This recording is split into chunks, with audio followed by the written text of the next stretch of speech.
Puss in Boots. Once, there lived a poor old man. He was the owner of a mill, and that was all he had.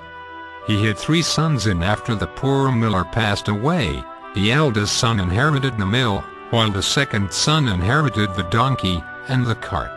Now the youngest son was left only with their black cat.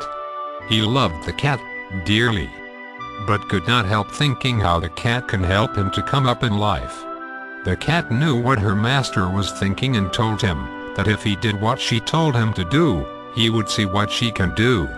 The young boy agreed. The cat asked him to buy her a large bag and a pair of boots. The master spent the last bit of money he had and bought the cat a large bag and a pair of yellow boots. The cat put on her yellow boots and went out into the garden. She picked some carrots and put it into her bag. She then went in search of a rabbit hole.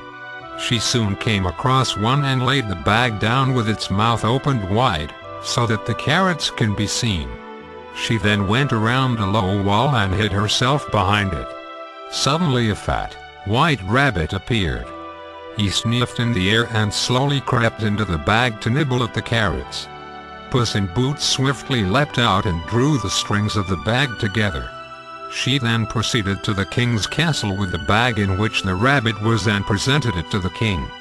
"Your Majesty, I have brought you a fat rabbit from the estate of my master, the Marquis of Carabas." The king was amused by Puss in Boots, but he accepted the gift gracefully. The next day, Puss in Boots presented the king with 2 large peasants. The king was very pleased and accepted the gift happily. When Puss in Boots was passing through the halls of the castle to go back home, she heard one of the servants saying that the king and his daughter were to go for a ride in their royal carriage beside the river. She raced home and told her master that he should go to the river and swim in it, and that if anyone asks him his name, he was supposed to say that it was Marquis of Carabas. The master obeyed Puss in Boots and did as she had told him to. When he had got into the river, Puss in Boots hid her master's clothes. When the royal carriage approached the river bank, Puss ran to it yelling for help as her master was drowning. The king stopped the carriage and the servant helped to rescue the Marquis. Then Puss told the king that a thief had stolen her master's clothes, and the king sent for a suit from the palace, and when the miller's son wore these clothes, he looked very majestic. Puss then invited the king and the princess to ride on with her master and have dinner with them. The king accepted his invitation and invited the Marquis to ride in his carriage. Puss ran through a short cut she knew, to the castle of a ferocious ogre, who owned most of the land around the county.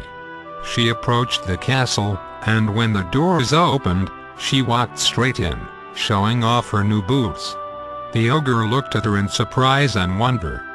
Puss said calmly, "I have heard that you can turn yourself at will into a wild beast. Is that true?" The ogre proudly nodded his head and immediately turned into a roaring lion. Puss was very frightened and ran to hide. The ogre turned back into his usual self and laughed at Puss. Then Puss said, "It is truly wonderful that an ogre such as yourself can become a great lion, but I very much doubt that you could change into a tiny creature, say, a mouse." The ogre obligingly turned into a mouse and Puss swallowed him up in one gulp.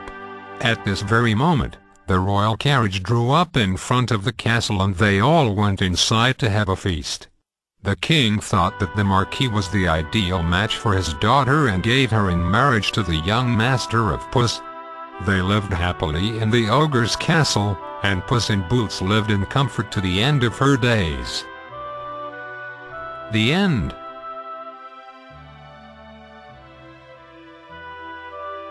Thank you for listening to the stories at ZynKids.com.